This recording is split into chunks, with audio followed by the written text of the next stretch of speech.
today.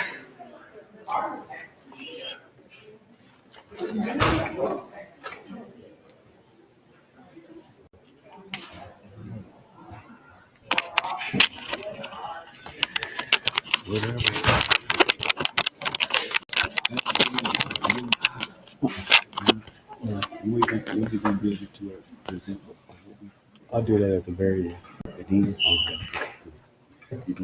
Yeah, yes, sir. How about yourself? William, are you in here? Am I missing you? I think he went to the Oh, restroom. okay. There we go.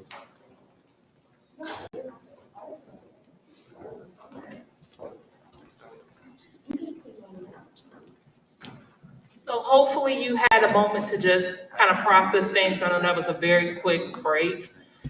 For those who haven't seen it, I know that was an extremely quick break to process. So for those who have even, it still was a quick break. So hopefully the panel discussion, questions and answers, and then I'll wrap up. We'll have a little bit of conversation about trauma and things like that will be helpful. We are going to invite anyone who would like to ask a question to come down to that mic. You'll just flip it on, or I'll go ahead and turn it on just to make sure. And just ask your question.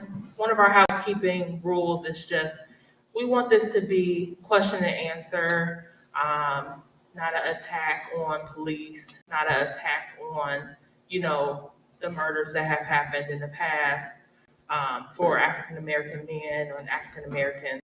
But we want this to be a healthy conversation and discussion.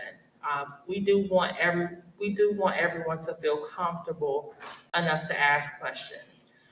We have different perspectives here, and I'm going to let each of our panelists tell you their name and their position, their career, and we will get into our question and answer. So if you are dying to ask a question, feel free to go ahead and come on up. If we don't have a lot of questions to start, we're going to let the panelists kind of talk to us a little bit about their thoughts and their perspectives. All right, this is where I'm using myself. All right, I've been working on this for a minute, so bear with me because I'll be 46 years old this year, but I'm really into the newer style of rap. I go way back. No, I'm just joking. She's already out of here. My name is Jason Burr Sr. I have to note that because I have a son that'll be 27 years old this year, also an adult. I'm a police officer with the city of Kankakee. I'm currently assigned to Kankakee Area Metropolitan Enforcement Group. I've spent probably the majority of my life in the city of Kankakee. I've lived other places throughout the county as well, Bourbonnais, St. Anne, outside of the county for a little while, outside of the state, and then back here. I currently live in Bourbonnais, but I do work in the city of Kankakee. I graduated here. I used to be able to lie before I was at the school and the superintendent was here. I was post-graduated in 1993. I moved away. I encountered some problems that maybe I'll get a chance to get into. I'm really long-winded, but I encountered some problems. I had to leave in my senior year of high school. I moved to Memphis, Tennessee, and then I found out that the people down south are very nice, Southern hospitality, but they didn't particularly in the area I was in present less problems for me. So I came right back within like 2 months, and I didn't register any credits. It's a long story, or short story long. I graduated in the year of 1994 from Kankakee High School. My son graduated from Kankakee High School, did all of his schooling from Montessori on up to graduation here in 2013. I think that's about it for that right now. Well, I'm not long-winded. My name is Al Swinford. I'm currently the police chief in the village of Manteno.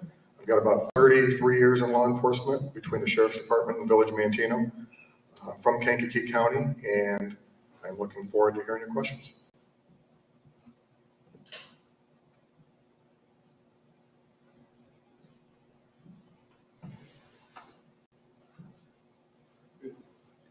Sorry. My name is William. My name is William Lacy. I am a native of Kankakee, born and raised.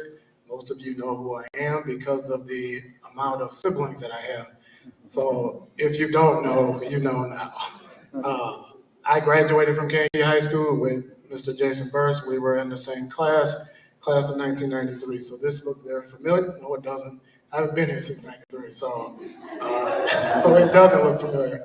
But I'm a marriage and family therapist at South Schuyler Counseling. I opened my own business doing counseling downtown Kankakee on Schuyler Avenue. I've been doing marriage and family therapy for the last 12 years. I graduated with my associate degree at KCC, and I got my bachelor's in psychology at Governor State University. I continued with my master's at Governor State, and then I transferred to North Central University, where I got my degree in marriage and family therapy. I am currently doing post-grad work in child and adolescent therapy, which I should be done by the end of July.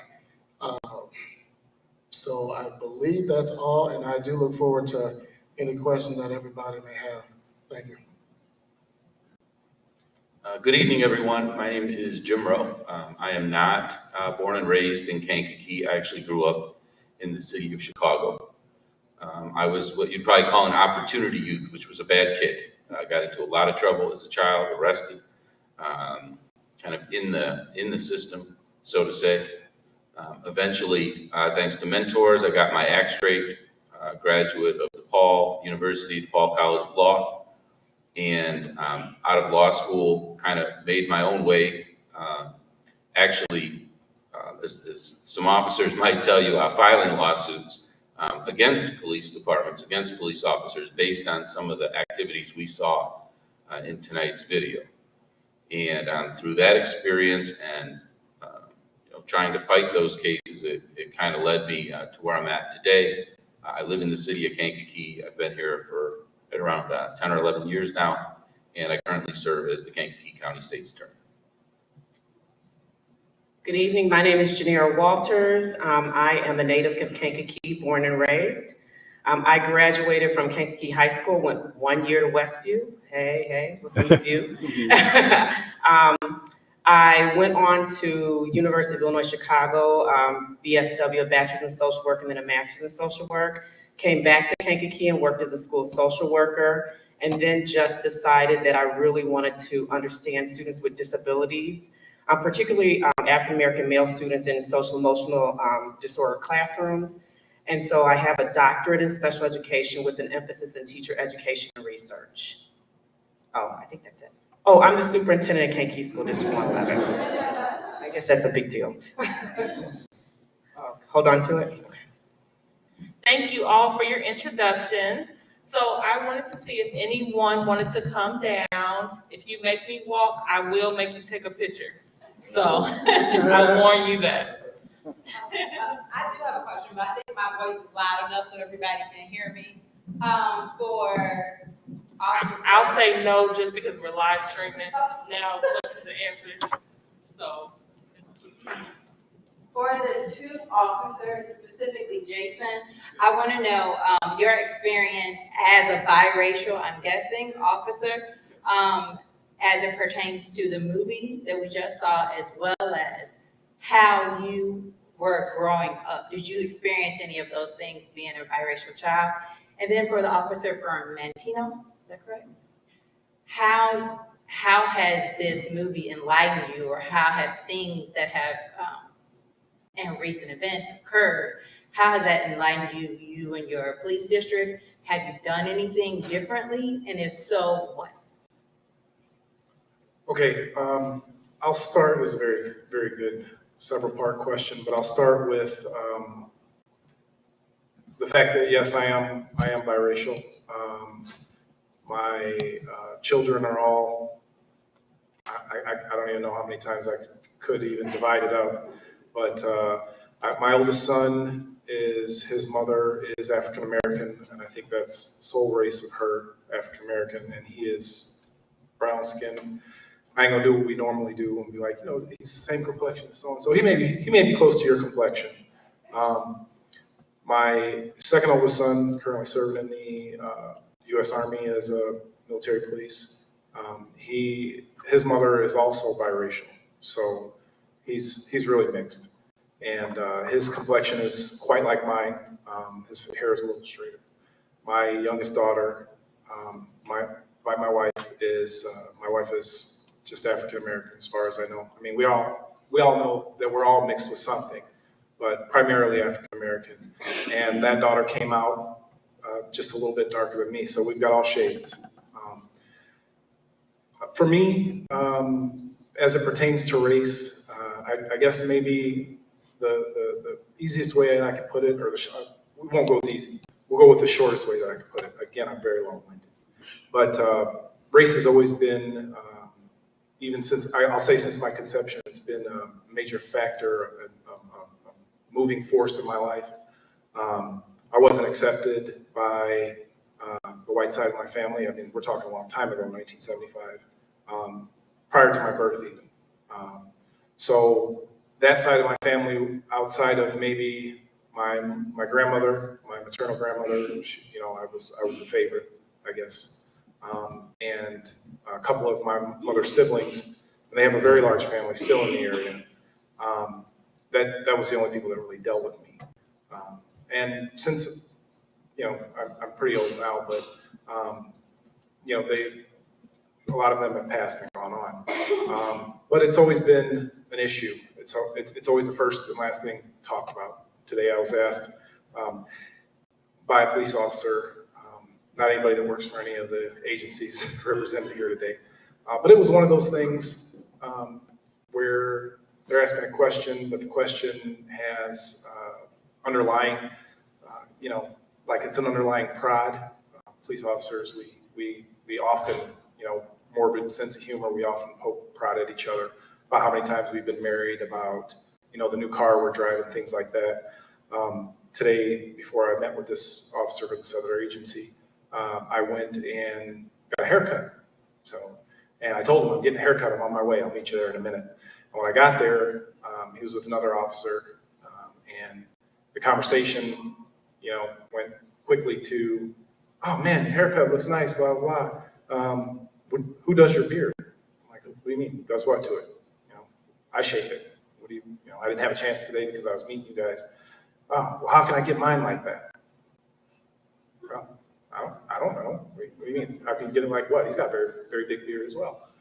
And it immediately took me there because I'm very, I can read between the lines. I know what's going on here. I know exactly what you're saying.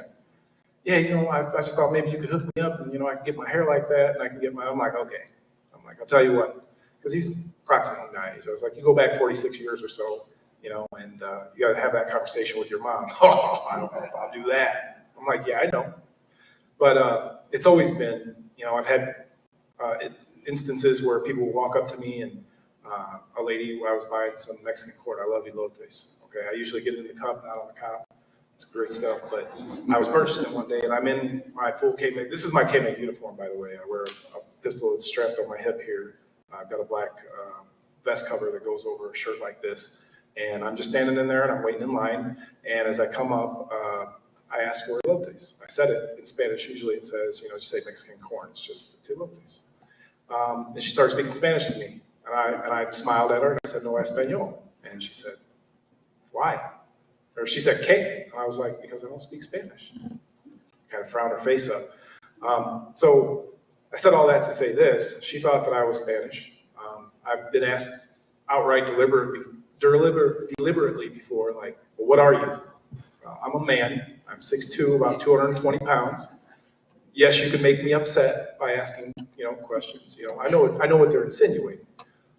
It exists, okay? This is my second career. I started police work at 35 years old. So I was the oldest guy in the police academy. I honestly, when I was younger, I never aspired to be a police officer. I just kind of ended up here. I got bit by the bug. Opportunity, former Deputy Chief Hunt, provided an opportunity for me, and here I am today in the city of Kankakee, the city where I grew up, the city where I think that I personally share a lot with the community. because there was a point in my life where it could have went either way for me. My situation at home, raised in poverty, we did what we had to do to survive. And I don't think that a lot of people that I know in my profession, and I won't say not all, but a lot of people in my profession don't share all of those things combined with me. As you know, as it plays a part of race, I also, even with the African American side of my family, it was my white cousin or Pinky or Hey White Boy or all that stuff. And when you're a kid and in certain circumstances, I guess maybe it doesn't sting as much, but over and over, it becomes it becomes just as bad as if somebody of another race says something derogatory. It's derogatory. I don't want to be known as that. Can I just be Jason? So what I've experienced as being a police officer in this community, the position that I'm in now is one in which when we show up at somebody's house or when we show up on the scene, children or significant others who are not either aware or aware of the consequence or what happens when people engage in a certain lifestyle, when they see us, I understand we're in your home. We're invading, what could be perceived as invading your space, invading your property. And, I've been called everything except a child of God,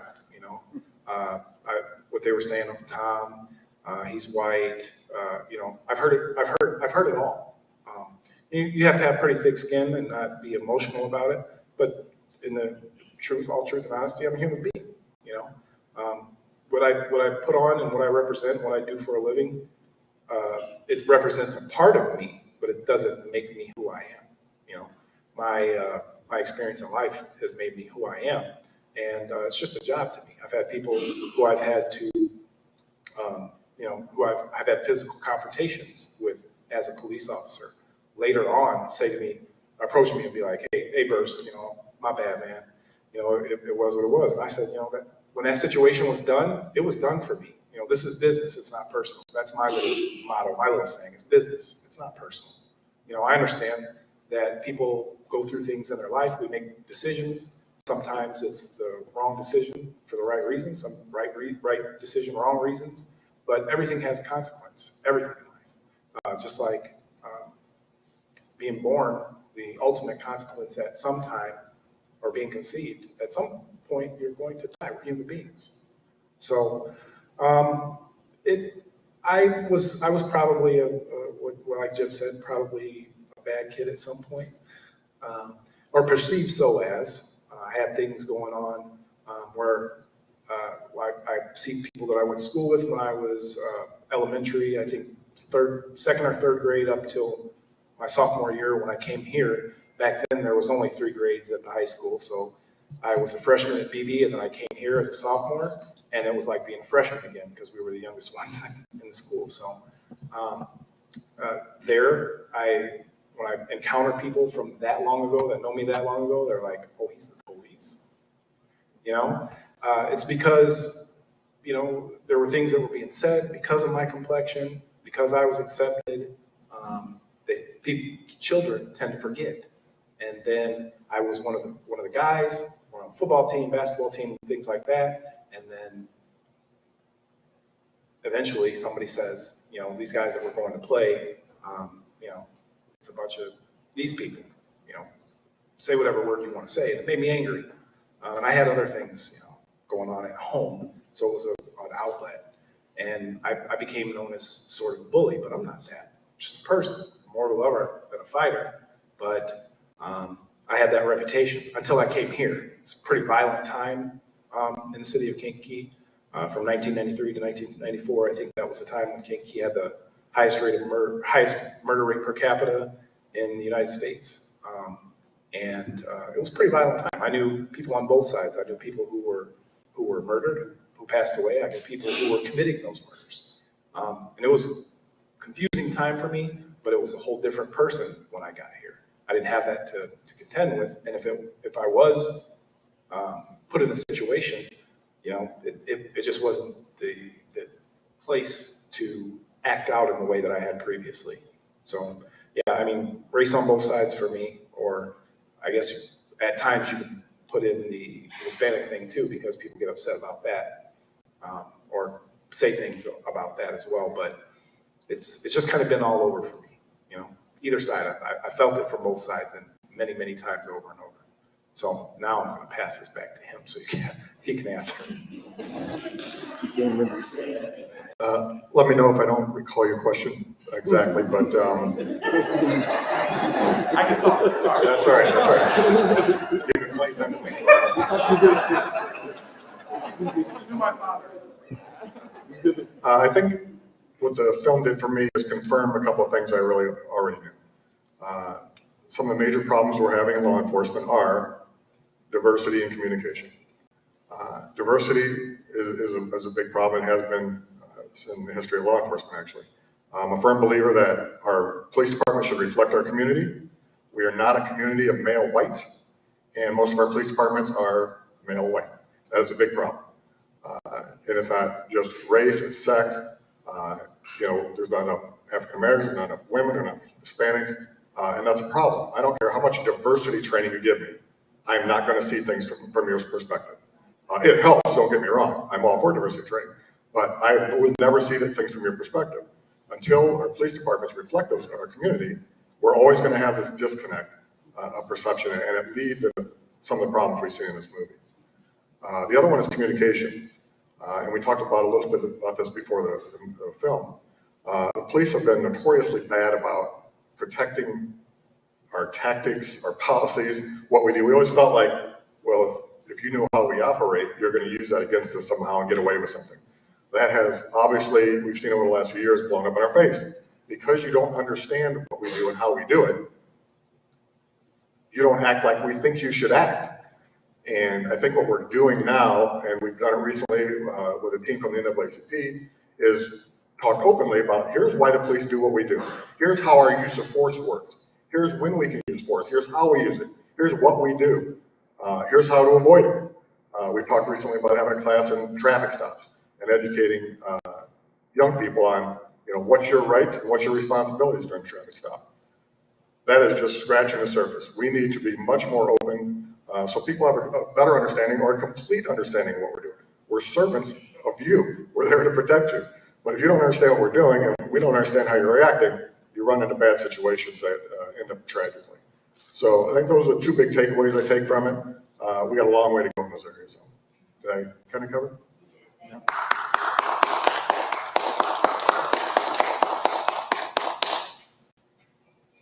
Hello.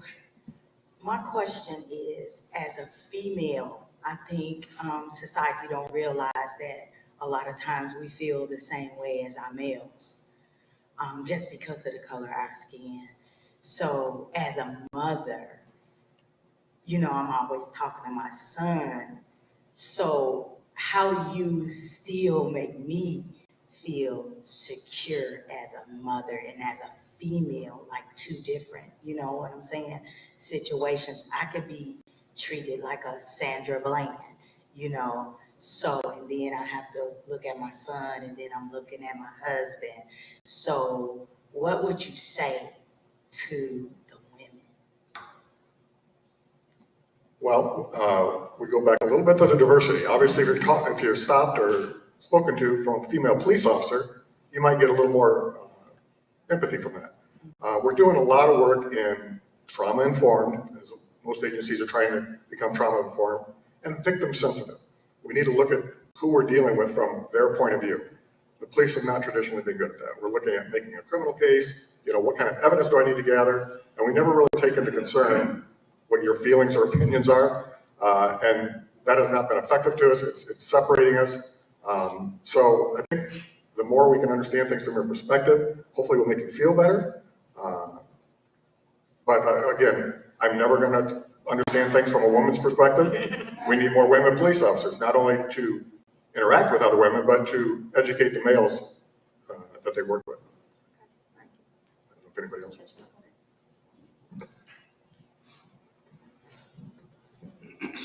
So So I don't know if this is what you're saying, but as a mother of an African-American child, you are always afraid. Like, that's just the reality. Like, you're always afraid. Like, I have a son that was born in, he's older. You have to really think about these things once you get older. And I used to have to explain to him, when you take a flight, like, this is how you need to behave. And I used to tell him that whether it's right or wrong, I'm always afraid. And sometimes I feel like people underestimate what could happen in a split second. And so an example is this past summer, my son and his 4 friends were walking to the gas station. Someone called and said that there was adult males with a gun. These are kids like 12, 13 years old. And so then they were stopped, totally innocent, had no idea what the issue was. And when they said that there was these adults with a gun, they immediately assumed that they must be talking about somebody else, but they were talking about them. And why were they talking about them? Because it was in a neighborhood that I'm assuming people didn't expect to see them walking down the street. And so in my opinion, as a mother, I'm always concerned, I'm always afraid. That's just reality for me. So I'm not as afraid for my nephew because he's a little bit more, I hate to say it, but he's a little quiet, more reserved and nerdy. But my son, who's just kind of typical athlete, I am afraid for him. That really, that was captured in the movie, in that conversation, although not mother to son, but father to son, when Lincoln had that conversation with KJ while he was telling his friend what his constitutional rights are. And when you look at that conversation, it's easy to say, Lincoln's right. He's telling his son, those are your rights, but that's not the moment to make that argument. The challenge there is, how do you justify telling your son that you should have to concede those constitutional rights at any moment? Because that shouldn't be what it's like. That shouldn't be what anyone has to face. You should never have to concede your constitutional rights. I can imagine that's a tough conversation. I don't think there's any good answer to that, unfortunately. You have to have that conversation with your son about empowering your son, telling him what all of his rights are, that he can be anything he wants to be. And you have to have it in the context of a world in which your son, maybe by virtue of the color of his skin, the accent on his words, the shape of his eyes, the texture of his hair, he is looked at differently in some of the most dangerous situations. And society is just socialized to believe that with those characteristics come other characteristics, and it's false. It's simply not true, but you have to unlearn those things. And I think that people in certain positions, when you wear a uniform, when you're the police, if you're a prosecutor, it's very easy to reverse that narrative and to say, well, they're racist. And sometimes it's sort of the same thing, taking a characteristic, whether it's their employment or the color of their skin, and attributing certain characteristics to that. I had a conversation when I got here tonight. I was sitting at a table with, there was 4 young men. One of them is sitting 2 to your right. And we were talking about college. And there's a program, I gave him a business card. And the other young man at the table said he was a freshman. He said, give me one of those cards, because when I go to college, I want to call you about that program. And when he got the card, he looked and he said, Jim Rowe, like, you recognize the name. And I said, yeah. And he said, I heard you're racist. How do you respond to that? I've never once interacted with the young man or had that conversation, but someone has put that in his mind. That's a tough one to overcome. And I think it's equally tough, when you talk with your son about changing that same narrative. These are discussions we have to have. They're uncomfortable. That movie was so raw in that police department, when people were saying what they thought, what they believed, maybe what their perceptions are. It was so raw, but it's conversations that we're not having. We're having those maybe homogenous conversations among people that look like us, with us. And so it's so one-sided. We're never having those conversations with people who look differently than us, but ultimately are really the same. And I think we can have those conversations, whether it's around a movie, in a room like this, or even one-on-one at a lunch table in the cafeteria, we're all going to be better for it. And maybe we're going to have less situations where you need to tell your son to behave a different way or act a different way or give up some of his rights, hopefully one day. I also want to point out the dynamics in that room. It wasn't just about police officers against Black people. It was Black against Black. It was Latino against Latino. I mean, like the dynamics were a lot more complex. The Latino gentleman that had an accent versus the Latino gentleman that didn't. I mean, like the issue around race and our interaction with each other is so complex. And I actually think that we don't give each other grace. Like we make assumptions about each other that, what are you basing this on? Did you ask me?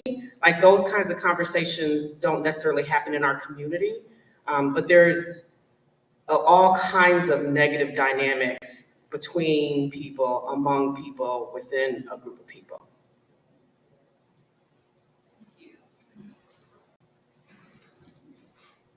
I know we have a few more questions, Mr. Harris. Can't wait. Questions? Okay. Anyone else? Good evening. My name is Adrian Walker, and to the young man in the middle, go Jaguars. I too attended Governor State. No, my question is not for him. I was just applauding him because I too am a Jaguar. I got my undergrad from Governors, my first master's, which was in communication from Governors, and I am now completing a second master's, this time in addiction studies at 66. But when I did my master's in communication, my thesis was on how African American men communicate with the police. And I mean, it is a lot of peer-reviewed documentation on that. But with all that's going on right now, I think my question really is to the Chief of Mantino and Mr. Rowe. With what's going on in Minnesota, if you can answer, it's okay. But if it puts you in a bad spot, it's okay too. But my question is Derek Shatner, is he guilty? Is he guilty?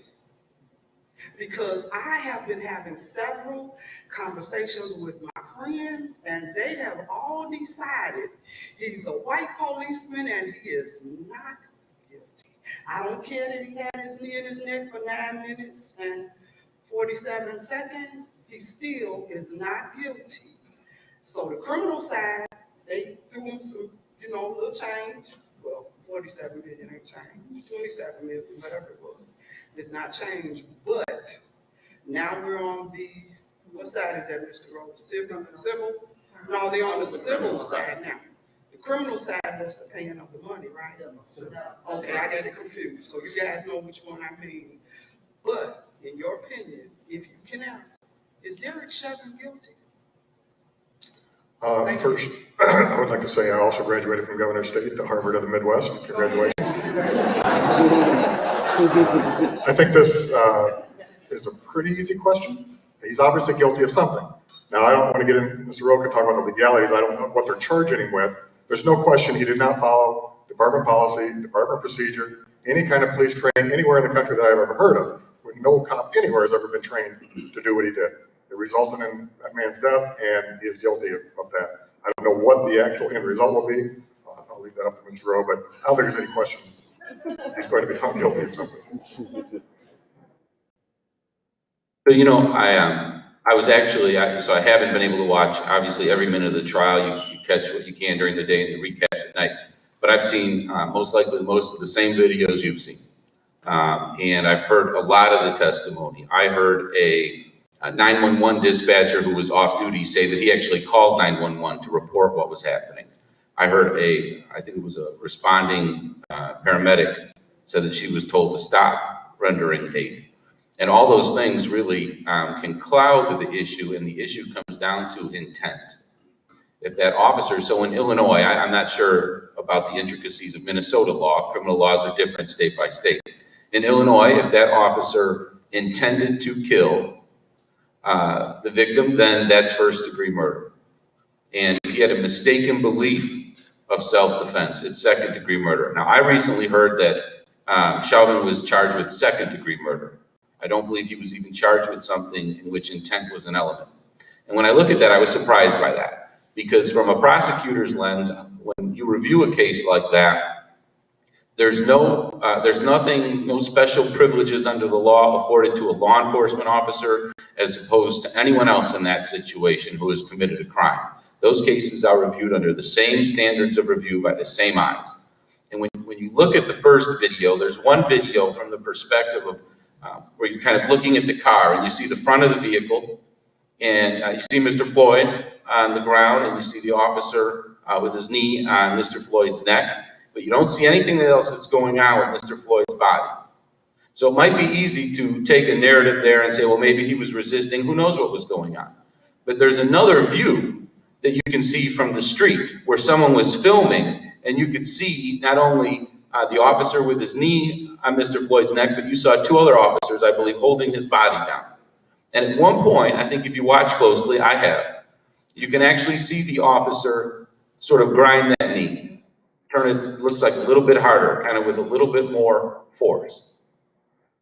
If the facts of that case come out, that the cause of death was asphyxiation, then he's guilty. And I would be surprised if he's guilty of not first-degree murder or the equivalent with intent, based on that film. I've got to believe, like the chief said, he's guilty of something. If the only option on the table is second degree, then he's guilty of second-degree murder. But if first-degree murder had been on the table under Illinois standards, that may have been a possible charge to bring here as well. I'll say this. I think, I've heard this, someone told me this before. I'm sorry, my name is Dan Harris. But I've heard someone made the statement this morning, and they said the new whip is a white man's law. And which I understand, because I understand what you're saying, but oftentimes they get pulled out of proportion. What happened to George Floyd wasn't the first time. You know, you look at 400 years of slavery, 200 years if you're talking about the Europeans. The Portuguese when I was in North Africa. So what we've seen is nothing new. People have gotten away with stuff, but it's history. But my question is, in terms of, we should be having these conversations a lot more regularly. I think one thing we need to be more intentional about what we do.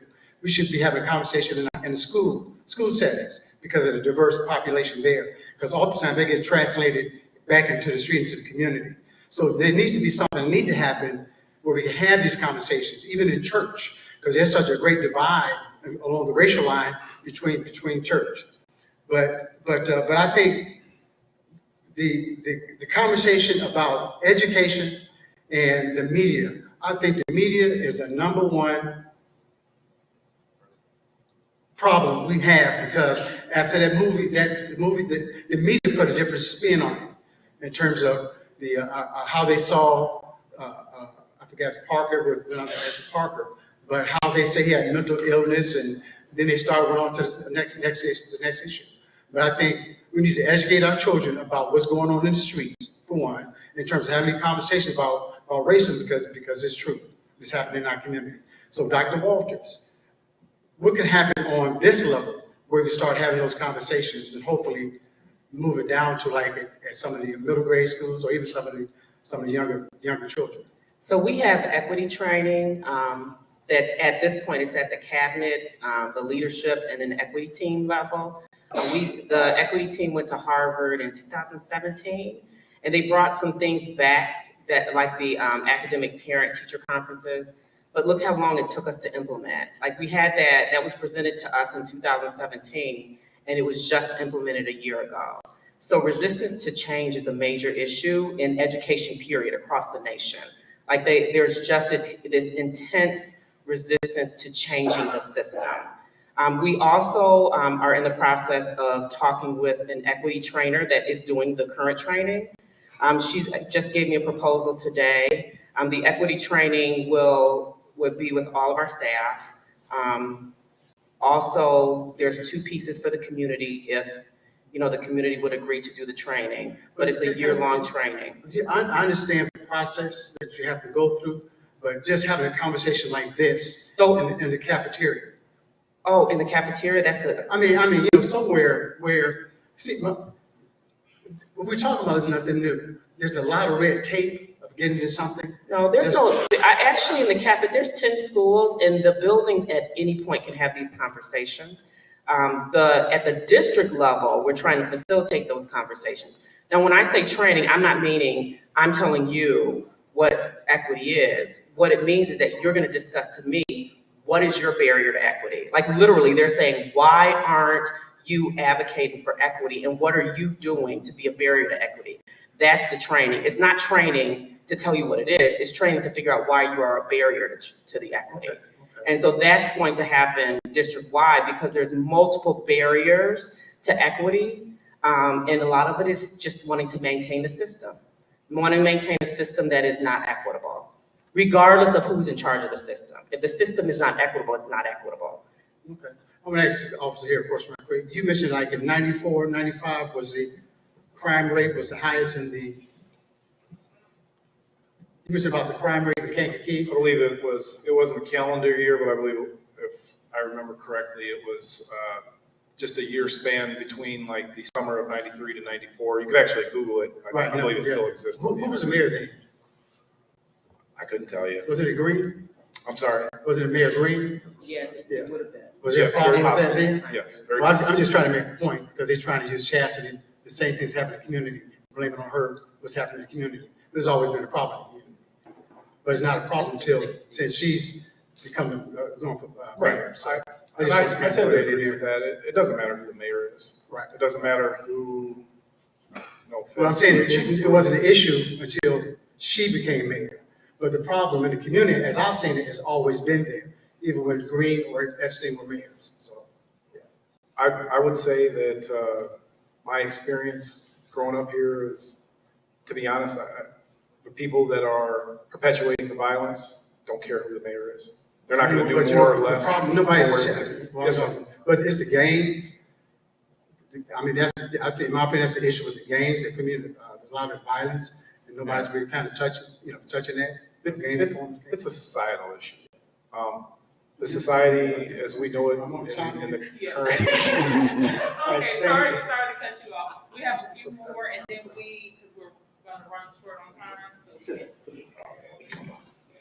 My question is for Mr. Lacy. As spoke about in film, in the conversation with the officers, as we've spoken tonight, as far as the history for Black, African-American, Latinx, when it comes to the history in America, it comes with a very turbulent past where trauma has passed down from generation to generation to generation. And so we find ourselves with a generation of Black and brown and even just low income citizens who have a fear of the police due to historical generational passing down. Can you speak of the trauma? Because again, even when fighting for justice, the father, the mother, they were there, they were protesting within their constitutional right, they did all the right pieces, all the right things, but to find the lack of justice or equitable justice is what it lit that fuse of trauma. And we watched as, like Mr. Harris spoke about, years and years of seeing these type of situations where you see firsthand or somewhat firsthand what seems to be a case that should be unanimously shown as a person being guilty, but they're not. Can you speak about the traumatic experience, what happens to individuals who are faced with these constant reminders? Yes, and I'm going to add to that because I know that we were going to wrap up with a little bit of trauma. So if you also want to speak about the trauma of the community and also the police officers, the trauma of the police force. Will Smith said a quote. He said, racism isn't getting worse. He said it's getting filmed. So when they're talking about, because after the George Floyd thing took place, I had some of my, Caucasian friends call me and ask me if I was okay, like if I was experiencing any type of trauma. And I responded that this isn't new for me, okay? And it shouldn't be new for the Black community. We've seen this, okay? Ice Cube, NWA, Tupac, like they've been rapping about this for years. Rodney King, this isn't new. It's new now because we have social media. Now the world can see what we've been seeing, okay? So when you're talking about trauma, Okay, the psychological definition of trauma is the body's, perceived threat to any type of danger. Okay, and one word stood out for me in there is hypervigilance. When you have a history of trauma that has plagued the Black community, especially Black men, you become very sensitive to the community, especially with police. When it comes to talking to your sons about the violence, I have one of my people, I can't say his name, but he's one of my clients, and he's from the west side of Chicago. He was telling me about his experience. He's like 30 something now, but he was telling me his experience. Now, I've been in Kankakee. I grew up on the north side, which is on North Greenwood, which is probably the worst side of Kankakee, but I was not a part of it. So when I say I'm ignorant to the streets, I'm ignorant to the streets. Mm-hmm. So when I want to know things, people who have been there will share that with me. And so this gentleman was sharing with me.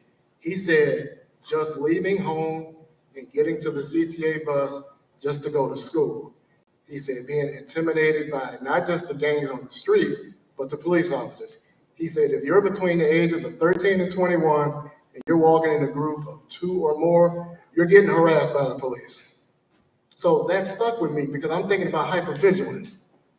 Like, how am I supposed to concentrate in school when I'm worried about how I got to get home? Trauma, right? The perceived threat. You're always concerned. And I mean, I'm just as Black as Mr. Burrs over there, but it doesn't matter. I get called those names too because of where I'm at. But in my position, okay, I have, my clientele is very diverse. And they come in asking questions. How do you feel? Aren't you traumatized by this stuff? No, I'm not. But if we don't talk about the trauma, okay, in the movie, you heard him say, they killed my son and I can't do anything about it. Part of racial trauma is one of the things that come with it is helplessness. And he was talking about there's nothing I can do about it. After years of seeing this, okay, going back to Rodney King, for all you young folks that know about that, okay, that was filmed. Okay, this is before social media, Facebook and Instagram. This was on tape. 5, 6 officers, okay, you can Google it or like YouTube it. They were beating him repeatedly and they got acquitted. So when you see stuff like that, you're reminded of the trauma of what took place. If you don't know the history, I know they didn't teach it correctly in school. At least when I was in school, they didn't teach it right. Okay, we learned about slavery, Martin Luther King, and Harriet Tubman. That's all I remember. Yeah. They weren't going to talk about the Jim Crow and the Black Codes. They weren't going to talk about that stuff because it's going to lead us to what we saw in that movie. Okay, this is a history of trauma for Black folks. History. Okay, so by having more conversations about it, I think that's how we start healing. So that's definitely one of my questions, just being in mental health. But as you spoke, something else came to me. Not that people of color, whether you're Latinx or African American, but the mental health trauma that goes, not just the trauma itself, but the mental health, the spiraling of just eventually snapping. Like how can we have those conversations with all of our community, like our friends, like how do you, if I was a parent in this situation, it becomes addiction, it becomes violent, it becomes angry. Like when I watched this movie, it was just so powerful. And I was just like, I could not imagine what Lincoln's life would have been like had he not, unfortunately, been shot, and what his life with his spouse would have been like after that, and just the mental health, not just the trauma, the mental health moving forward from the racism. Like, how do you have those conversations as somebody who works in counseling, just as a friend or as a support? I would say more roundtable conversations, and I don't mean like have it orchestrated around training. I mean, we need to have these discussions with everyone. We need to, like, the schools need to be, like, there are some schools that have no diversity in it.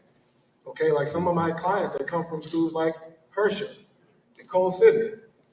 There's no African Americans, as far as I know, or Latinos out there in those communities. So we need to group everybody together, okay?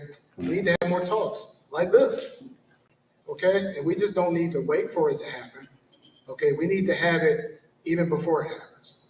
That's prevention. We don't do enough prevention.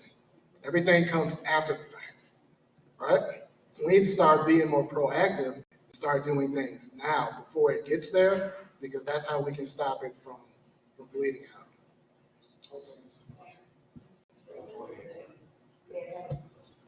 So, on the note of being proactive, a community announcement, we're going to just interject this in here. Rhonda said we should just do it now so we don't miss it.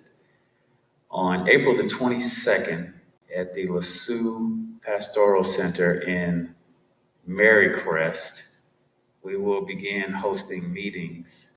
And this is in cooperation with law enforcement on how to inform our community on how to be safe during a police stop, so that we can educate our sons and our daughters on what they need to do if they're pulled over. But we also want to let them know what they need to do to not escalate a situation with a police officer. So there's education on both sides of the coin. It is informing our young people on how to be safe, how to know their rights. And how to interact with law enforcement during a police stop, because everybody wants to make it home. So April 22nd, and I'm sure everyone here registered, so you can look for that email coming to you before the end of the week to get that, so you can sign up for that. We will then, once we start those meetings and informing people, we will then, in partnership with local law enforcement throughout the county, we will then begin to go out into the community to engage them, to help us all be safe. So it's an initiative where we want to get ahead of the curve on any type of incident like this happening in our community. And we believe that's through creating a trusted bridge between law enforcement and the community. This initiative is led by the Men of Standard, and some of those brothers are here right now.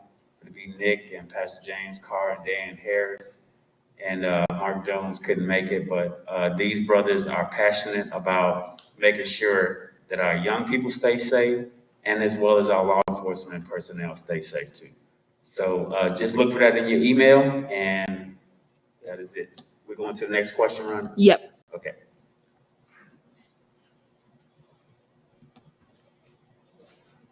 My question would be for Officer Pantino, both of you officers.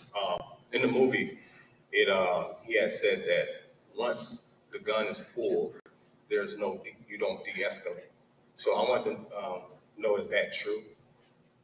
Like, No. do it once? That's not true. No, that's not how we're currently trained. I've never heard that kind of training. I don't know if that's a movie thing where they had to have I think the point they're trying to make is police tactics sometimes are, like we talked about earlier, foreign to civilians, and sometimes they don't jive with what people will do. That is absolutely opposite of what we're training now. We're training everything to de-escalate. All officers are required to go through de-escalation training. That's relatively recent, but we've never been, in my 33 years, ever trained to not de-escalate. You could certainly put your gun away if it's not needed. You would actually be required to put your gun away if it's not needed.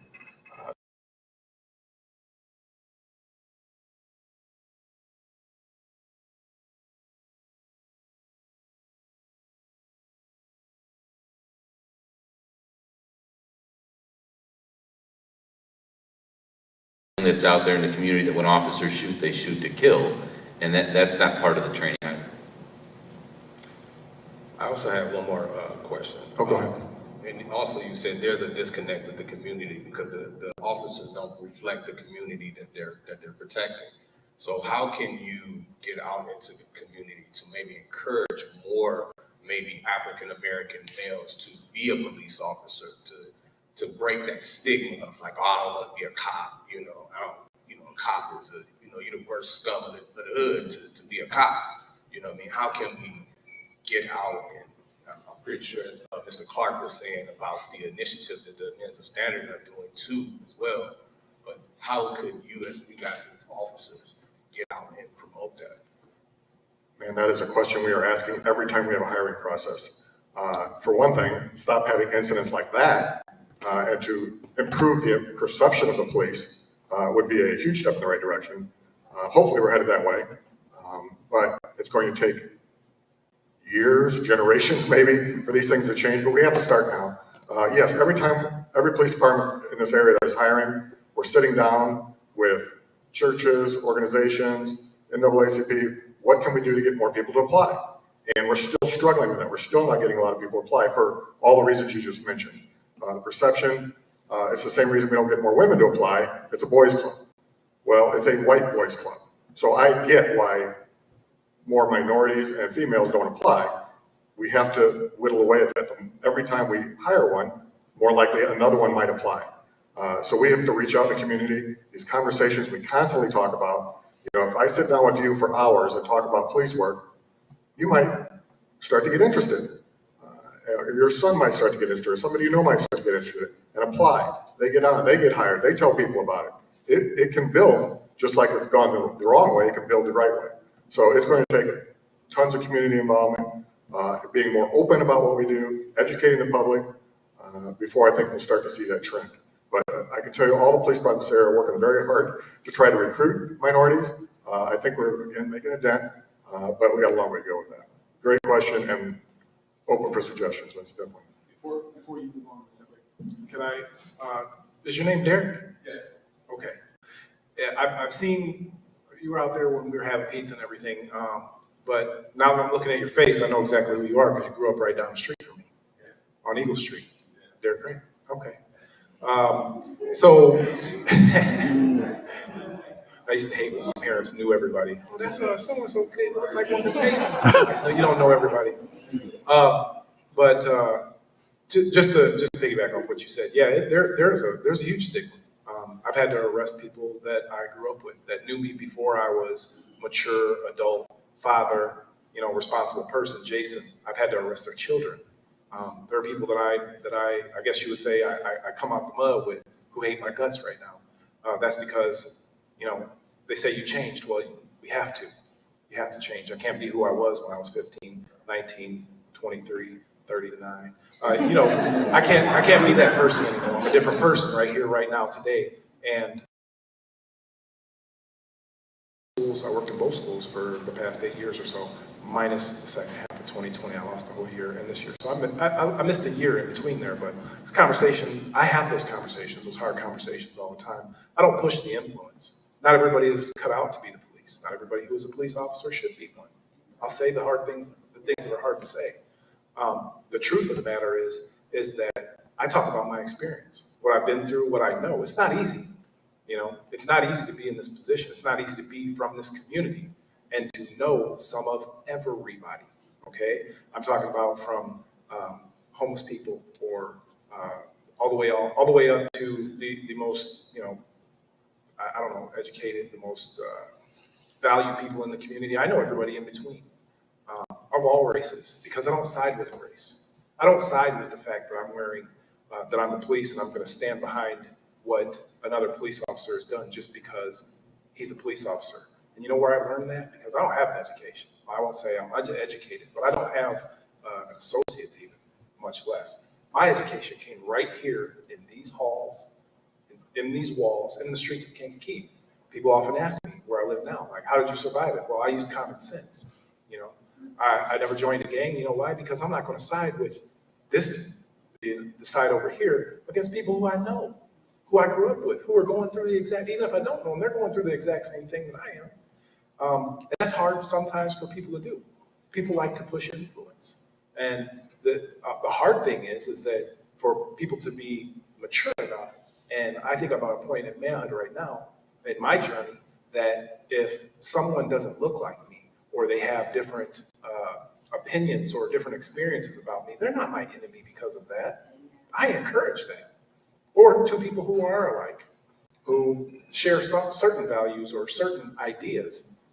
It's like having, an argument with a boyhood friend. You You know my friend, he lived right next door to you. Your father was one, this is when the village was strong, okay? Because more than one time, Mr. Grant, had that conversation with me, more often with my best friend, who's since passed away. I know you know that, but he was a father figure to the hood. We don't have those no more. You know what I mean?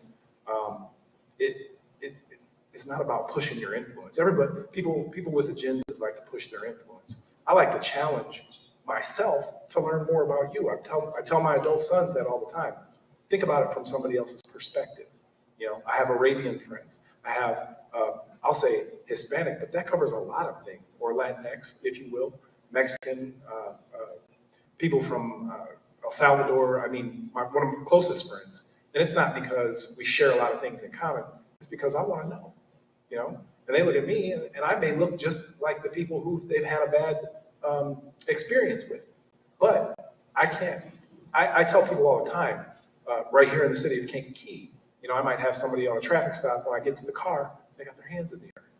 And I'm like, hey, you can put your hands down, But this, again, is media. It's social media. It's things that are happening in places. But I will say that I'm very proud of my community, because from both sides, because not only do we have not, and that's not to say that it's not happening right now while we're in these walls, an incident in the community where a police officer or an officer involved shooting happens, because officers aren't the only ones with guns out there. And I tell young police officers all the time, hey man, I know the feeling when you first put that on and you got that responsibility and it puffs your chest out and everything. But let me tell you something. They got more guns than we do, okay? Well, who's they? Well, whoever's not the police, because that's why I feel like you're seeing it. The other people, the young, the old, I'm in that category, but the rich, the poor, whoever you see on the other side of that shield, they have more guns than we do. There's more people. We're not, we do, we have the law, that we are, we're here to enforce the law to keep people safe. But at the end of the time, at the end of the whole conversation is that the community is what we should represent, okay? And it's all about having respect, If you start the conversation with sometimes you're gonna have to have a conversation with some authority in your voice. You just have to. I've been there. I've had somebody cuss me completely out, and she's still up there. He is. At some point in the conversation, I raised my voice, and my dad voice, as my wife likes to call it, and I said for them to shut the F up. After a whole slew of degrading things they said to me, and they stopped. Complete silence, record stopped, no more music, it was done. They're like, you can't talk to me like that. My response was, I got your attention. I need you to stop. Sometimes that's what they understand. I wouldn't do that right here, right now, today. That was earlier in my career. But what I'm saying is, it's all about respect. If you give people respect, you'll get it. Thank you so much. We have, we've run over a little bit, 15 minutes. So I just want to make sure we have one final question. If there's anyone who needs to go, I totally understand. We thank you so much for your time. If you have not signed in, I know a couple of people came late, please make sure you sign in on the way out. We also have bags that you can take with information. ECBA has material. Like Aaron said, we will be emailing out information about just, the correct stops, police stops. So we will have a final question. Again, if you need to go, we totally understand. We don't want to keep the panelists. So one final question. Thank you all for coming also. Thank you. One of the three questions. Thank you for not inviting ICE agents to the panels tonight. Thank you so much to the organization. The question, I'm gonna select one of my three questions, is for Mr. Rowe. And I'm gonna give you a little background on my understanding. I understand that we are in a time of healing. I understand that the cry for justice resulted on Black Lives Matter. I understand that because that happened, something else happened, and it's called blue lives. So my question is this: if the courthouse is the temple of justice, blind justice. My question to you and to everyone that serves in the building, to your hearts and to your consciousness, why is there a blue lives flag in front of the courthouse? That is a very simple question. Thank you very much. So I can tell you, I don't know why. I know that there is a memorial for fallen officers and fallen firefighters. So I believe that there's a flag for firefighters as well as the blue memorial flag for law enforcement. And I think that flag flies in memory of the officers who died in the line of duty in Kankakee County.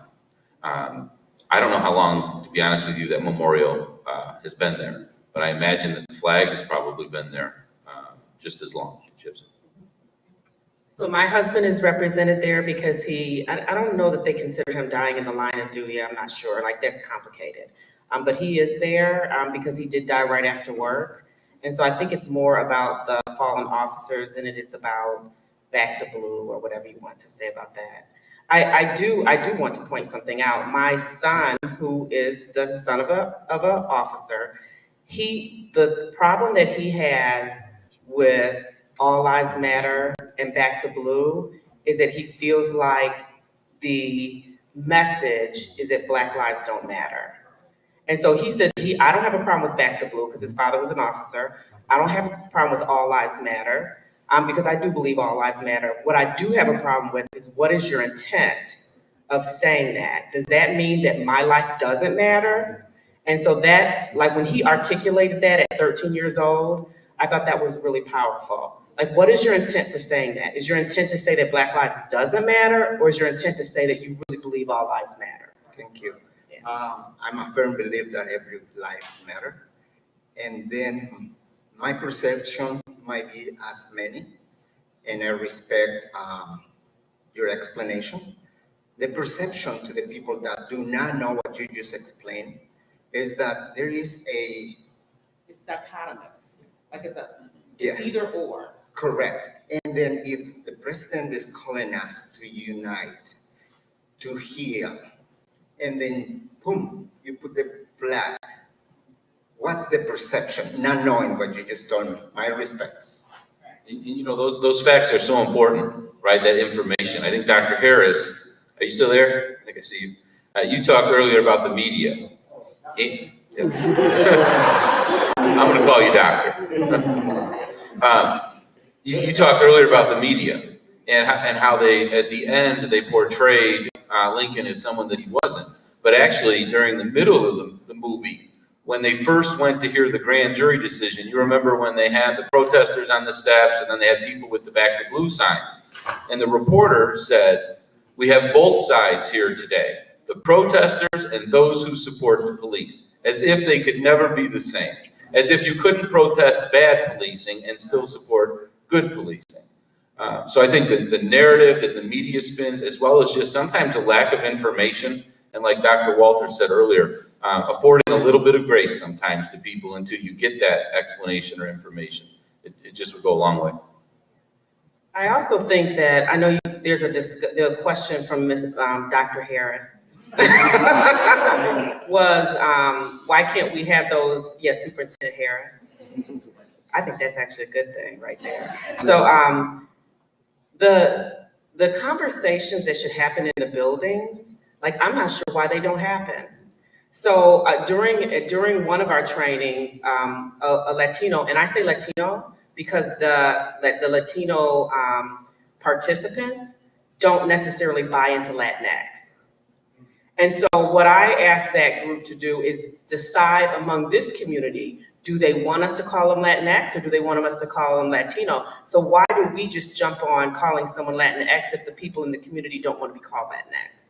So, so that's something that they're supposed to explore. But one of the things that they said was that whenever someone speaks in Spanish, even if they're speaking to a child that does not speak English, there are people in the building that openly criticize them for speaking in Spanish. Well, and then everyone's like, yeah, that's true.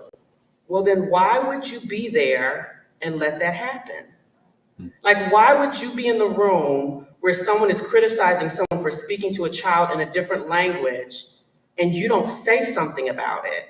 Like, I see things that happen all the time, and it's like one or two champions to say something, but most people don't say anything because they don't have the courage to say, that's not right. And so that's one of the things that we've been talking a lot about, is having the courage to say, that's not right. And I don't care who's behind it, hate, vicious talks about people, calling people's names, and we watch it and we don't say that's not right. And so I think collectively we need to come together and be able to say right is right, Ruby Bridges, right is right and wrong is wrong. If it's wrong, and we need to stand up and say it's wrong. Mrs. Walters, I just want to go home in peace. Do you understand my intentions? My intentions for my question? Oh, yes. Perfect. Yes. Thank you. And I support my police, law enforcement. There is no division. We are one. Amen. And the flag is sending a message without information. Yeah. Incorrect. I think we demonize people too much, like each other. We just decide that people are all bad or all good, and no one's all bad or all good. Thank you so much. I just wanted to wrap up and say thank you to the panelists for your time and your dedication tonight.